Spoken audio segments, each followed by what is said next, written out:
Welcome everybody to Sustainable River Basin Management, Module 4.2, Part 3. This time we will be talking about conflict resolution. It's part of the river basin management functions. It is a very crucial one which very often lags behind the real necessities.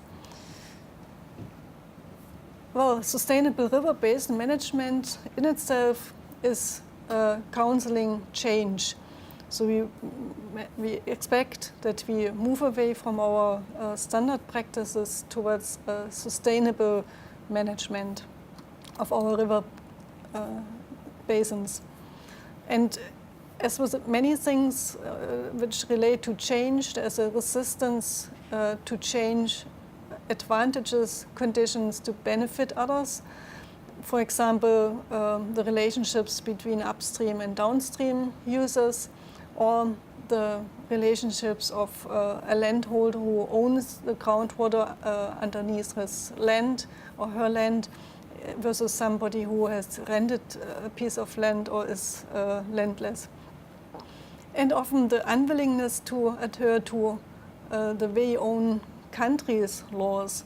There may be laws and good regulations in place to manage or to cope with environmental pollution, but very often they are not enforced, and there's an unwillingness to do so.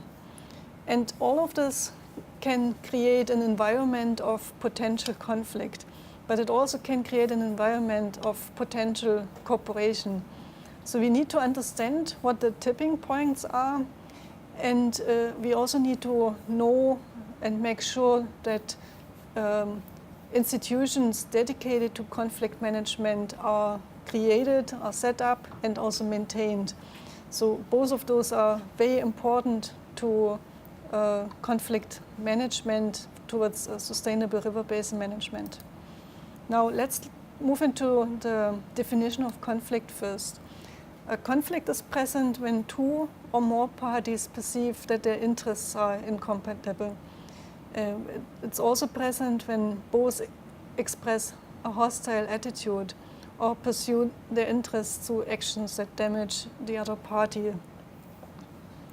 Now, conflicts or conflicting interests are due to differences in the access to and the distribution of resources. Think of water scarcity or water only available at certain times per day or once or twice a week from a tap or a water supply system. Conflicts in interests also arise over when there's are differences in the control of power and participation in decision making. Also due to identity, that could be political, it could also be social or cultural. It could also come from status, which is very often embodied in systems of government, in religion or ideology, and not well visible or often well detectable. Now, while conflict as such is a driver of change, and this change can take place at all levels of society, and as such can be very positive. So very established mechanisms may come to a point where change is required, and those changes will never take place in a quiet or undetectable fashion. They usually come about through conflicts. Those conflicts are required to achieve very often needed adjustments, and sometimes are simply necessary as a way of communication to clarify what is important, to refocus, and to make sure that we demonstrate how we see and understand certain issues. Now, we have two different ways of differentiating between conflict mechanisms. One is conflict resolution, which simply corresponds to handling conflict. We're talking about this. And we have another instrument box, which is conflict management, and this implies a more proactive approach. It also includes prevention of conflicts. Now, it's a toolbox which helps us anticipate, prevent, and also react to conflicts. How we do that, we will be looking into now. Well, let's look into conflict management over conflict resolution. Conflict management has its reason and its successes because conflicts are everywhere. They are unavoidable facts of life, and we can, with such a knowledge, build the occurrence of conflicts into our management techniques and into our organizations, into our legal frames, and in that way steer such processes. Also, conflict management rather than conflict resolution is possible because the conflict evolution follows a predictable pathway. And for that reason, knowing this pathway, it gives us space and time for action and also for preparation. As said, conflicts are necessary, and it does not make sense to avoid always conflicts, but it is possible to prepare and channel actions in a predictable manner. On conflict management over conflict resolution, it is one of the instruments of conflict resolution is litigation, which means going to court to settle conflicts. But in many cases, it has not resulted in satisfactory solutions. And for that reason, it is rather preferable to avoid such litigation processes through a conflict management handling procedure, which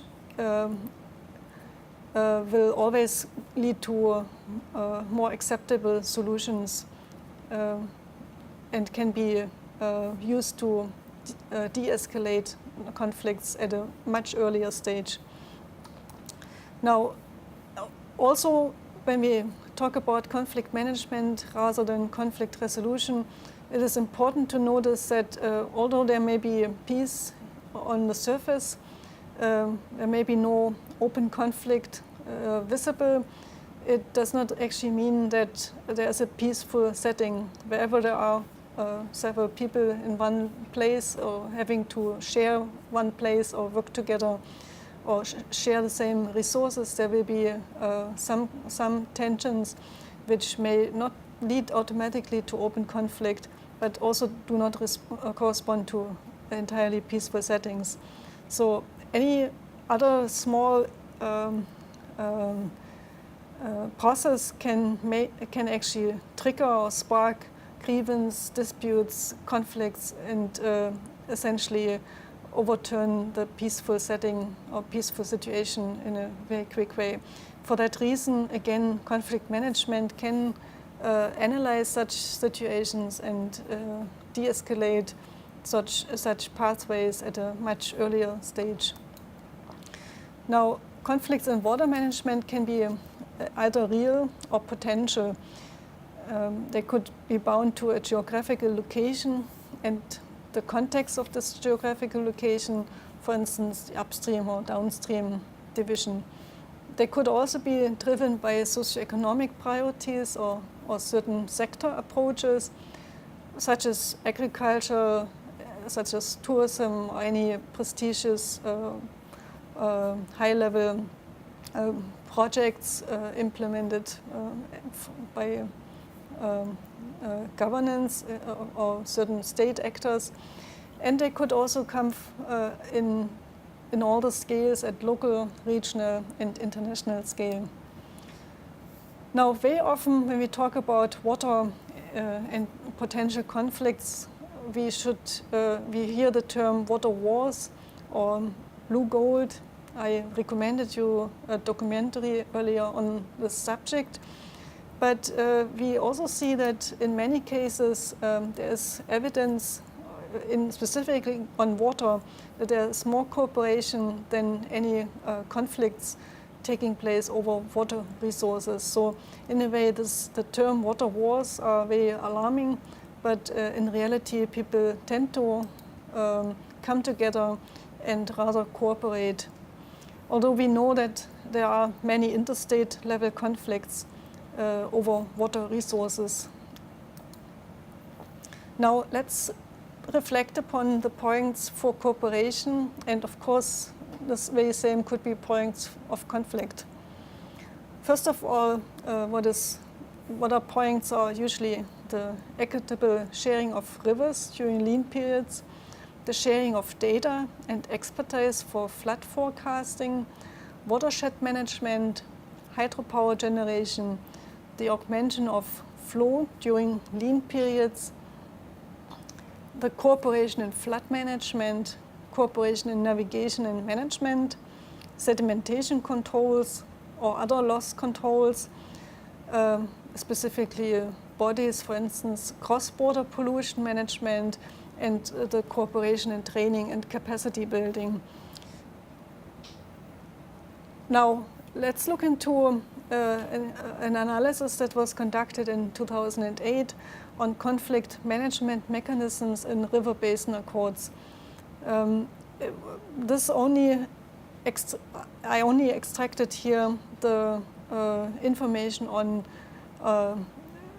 conflict management mechanisms in such accords, and specifically the information sharing, monitoring, whether there are enforcement mechanisms in place, and if there are any conflict resolution mechanisms at all mentioned in these accords. And what we see is that a major part of the accords, more than 60%, deal with information sharing in the first place. Very often it's not about the water resource as such, but about to know what is going on in the river basin.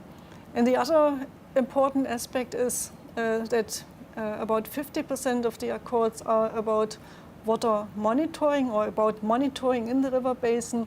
Again, it shows how important participation or knowledge sharing is in river basins before anything else.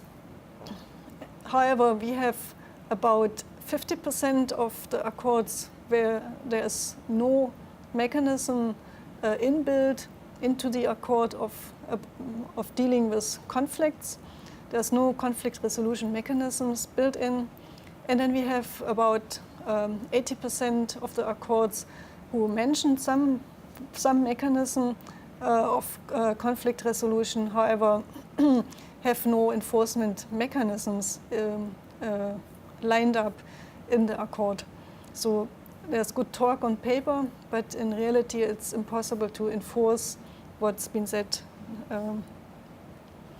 Now, in which cases were positive agreements achieved? And they are generic and applicable to any river basin anywhere. Those agreements were achieved when actors shared a common resource to which there was no ready alternative. So absence of alternatives brings people together. Also were achieved when actors' behavior is interdependent and all of these actors lived with the consequences of each other's actions. This is very typical when downstream and upstream users or cross-country, transboundary river basin users are depending on each other, and in that way have to cooperate because the problem is cannot be passed on to the ocean or to some neighbor who has no voice to claim any other status.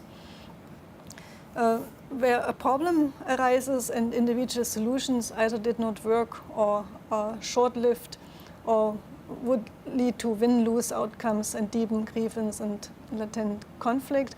Those were also situations where, after all, positive agreements were achieved. And also, those positive agreements are achieved when actors face a common problem and impacts may be unevenly felt, however, are regarded as problematic by all of the parties.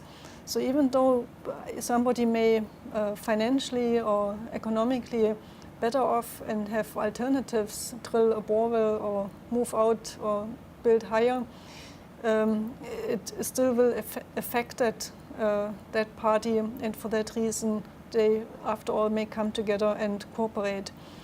And whenever actors share a common interest, that is a good foundation for positive agreement. And those common interests may be founded on the interest in water, but they also may be founded on completely different interests, which may come together towards a positive water management outcome as well. Now, the cooperative water resources use is achieved best when we use a certain, or we see a certain frame in our management approaches. There are 4 different ones, which I want to show you now. First is to allow for an adaptable management structure. This means that there should be a level of flexibility to include new countries or include new parties, new stakeholders, which may have not existed at the time when the first agreements were laid down. Some countries are formed even today, not only during the colonial times, and or new industries or new land uses are developing in certain areas and become very important and become important stakeholders, and they must be able to join at a later stage and have the same level of influence. The stakeholder involvement is very important. The changing water use priorities must be accommodated in such a management structure. The inclusion of new technologies for monitoring and data and information management are very important. This seems simple or trivial. However, it's a huge discussion point very often in such conflict resolution or conflict handling procedures. And the provision to address needs and rights of non-signatory riparian parties must be addressed as well. Not all may be immediate or part of the accord, but still have to have a provision in the accord to be heard and included in major decisions. Now, the second component of this is that flexible and transparent criteria for water allocation and water quality are set up. This is about water allocation and water quality. Those are usually really at the heart of water disputes, allocation and water quality. They must consider both aspects from a water perspective as well as from a political and socioeconomic aspect. The third one is the equitable distribution of benefits from water use. And this is a very important point. The distribution of water use benefits will always lead to win-win agreements. Whereas when we talk about the distribution of water in itself, we usually will end up with a win-lose situation where we will have on one side those who will have the water and on the other side those which have lost it or will not have the water. So important is and the only successful accords and lasting accords were achieved when the issues were not only built around distributing water, but the talk was about water use benefit sharing. Now, the last of those major points when how cooperation can be achieved is when there are conflict resolution mechanisms defined, that any of the disputes may continue even after the treaty or agreement is signed. Then for that reason, people may have, or parties may have signed documents, and still there must be pathways and mechanisms to handle what was not resolved up to the point of signing the accord, and what may come up at a later point when the accord is implemented. Now, conflicts were settled over the most common points were on hydropower, on water supply, on land, and on non-water issues.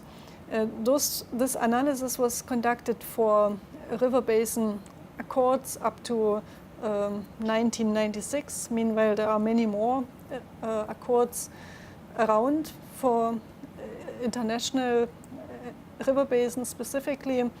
But important or interesting here is that it's what we would expect: water supply and hydropower, very important. But less expected maybe are the non-water issues, which still make up a large part of the pie. And most of these water issues were about money. So this shows us how important it is to move out of the frame of talking about water allocation, but to move towards water use benefit allocation and sharing, and in our accords. Now, in this we want to close for today. I suggest you following. You should take a case of a river basin conflict which you know from your area, and list for yourself what points for cooperation they appear to be. You should look for cooperative points, and you should analyze who are the actors and who are the conflicting parties. You should find out if any treaties or accords have been signed for this river basin, who are the signatories, what conflict handling mechanisms are prescribed in the accord, which benefits could be shared in your selected case, which may be not at the center of the accord itself, but if you would be the one negotiating the accord, what would have been the benefits you would have brought to the table from your perspective. And we will continue on conflict handling in our next class. I'll see you again.